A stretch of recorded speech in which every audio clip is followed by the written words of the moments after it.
This is about to be the easiest, old-fashioned mac and cheese that you could ever put together. And it will be a big hit every single time as long as you season it right, which means you season it how you want to season it. It's up to you. Now, in this video, I am going to show you how I do it. Welcome. I am calling this depression cooking because I was in my feelings when I first started this video at like midnight. Now I'm a little better. It's about 2:30 in the morning. And I decided to just do a whole nother video about what was going on. So guys, what you see here is approximately. I do not measure. I do apologize. I do everything by eye and taste. I started out with about 3 cups of uncooked elbow noodles. You put them in your boiling water. You can salt your water if you want to. I do not. And you want to cook them until they're tender.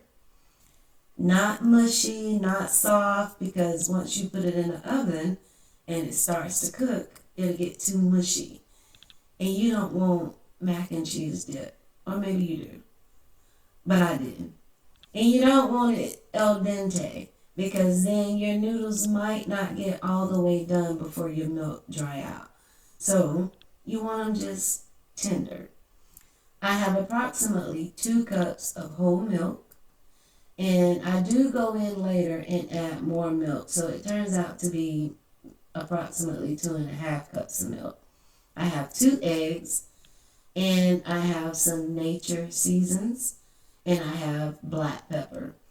So I'm going to start this video. And what you're about to see me do is mix my eggs and my milk together, guys. And I'm just going to go ahead and warn you. For some reason, I mix my natures with my milk and my eggs, and then I put my pepper over my noodles. But of course you do it however you want to. It doesn't matter. It's up to you.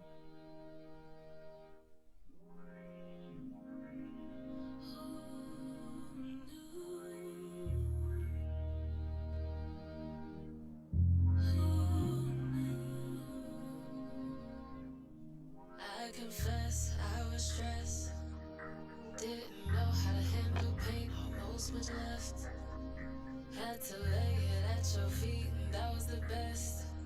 What melts the best decisions. And I will add, guys, when it comes to mac and cheese, you do want to taste it at the end, because my opinion is that the cheese add a little more salt to it. So if you add too much milk, you can always take it to the sink and pour it out. If you add too much seasoning, you can always add more milk to help you balance that out. What I have here is sharp cheddar, medium cheddar, and mozzarella. And I do like that combination together. You can use whatever cheese you like. And once I got to this part, I realized, I have not enough cheese nor enough milk. And that's when I say I went back and I added more. You don't want your noodles and your cheese floating in the milk, but you don't want it like this either. That's like too dry. And it wasn't cheesy enough for me, so I did grate more cheese to put in there.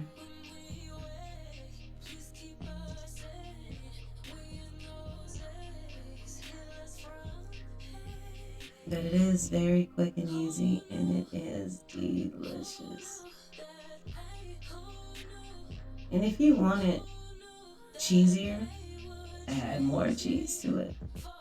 I do pull it out when it's still kind of loose, because as it sits, it kind of firms up. So if you pull it out firm, it's going to be like a pie, I guess is how I can describe it. It'll just be too thick and dried out.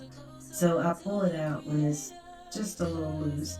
So as it sets, it starts to firm up to my liking. And then if I have to reheat it, it goes back to original, like ooey gooey. And I do not put a top layer of cheese on top of mine because, my opinion, if I have leftovers, that top layer of cheese tends to get hard and I don't eat it. So this is how I put it in the oven. I cook it for approximately 30 minutes on 340. Being that I cook ribs with this, when the mac and cheese have like 10 minutes left, I'll put my ribs back in with my mac and cheese so everything will come out ready at the same time. So therefore, I'll pull my ribs, and I do the same thing with roast. I pull them like 15 minutes before they're done, and I let them sit, and then I put them back in the oven for the last 10 minutes, and they'll finish cooking up. And there's my lovely ribs. They were so good, but they were very hard to cut because they had a bone going across the back of it, and I wasn't used to that.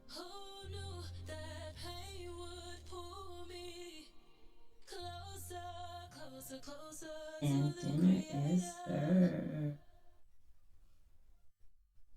When I tell you this is quick and easy, guys, quick, easy, yummy, goodness.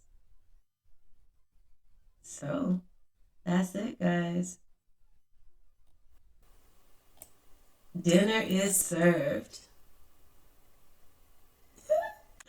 I really appreciate you coming to watch me cook my mac and cheese.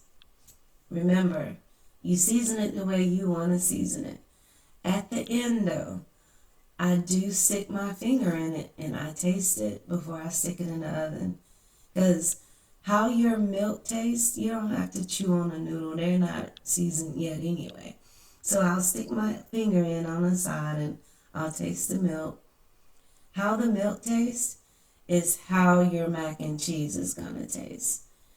So if it's too salty at that point or too seasoned, that's when you want to add a little more of your sweet milk. And it'll kind of balance it out for you. You gauge on how much you need to add or subtract. And if you got too much milk in it, just take it to the sink and pour some of it off. No biggie. Don't sweat any mistakes. You learn as you go. I would also like to add, you can use any milk you want. I do not suggest buttermilk, of course. And I do not suggest the vanilla almond milk because that made it like too sweet. I messed up and bought that one time and it was like too sweet. It was disgusting. And I have used almond milk before, but I don't too much care for that either. So I stick with my whole sweet milk. But it's up to you. You do it how you like. So guys, I really appreciate you spending some time with me. Come back and watch my video on, I don't know what I'm going to name it yet. I'm all up in my head, but come back and watch my next video, okay? Thank you again. Like and subscribe. And until next time, be nice.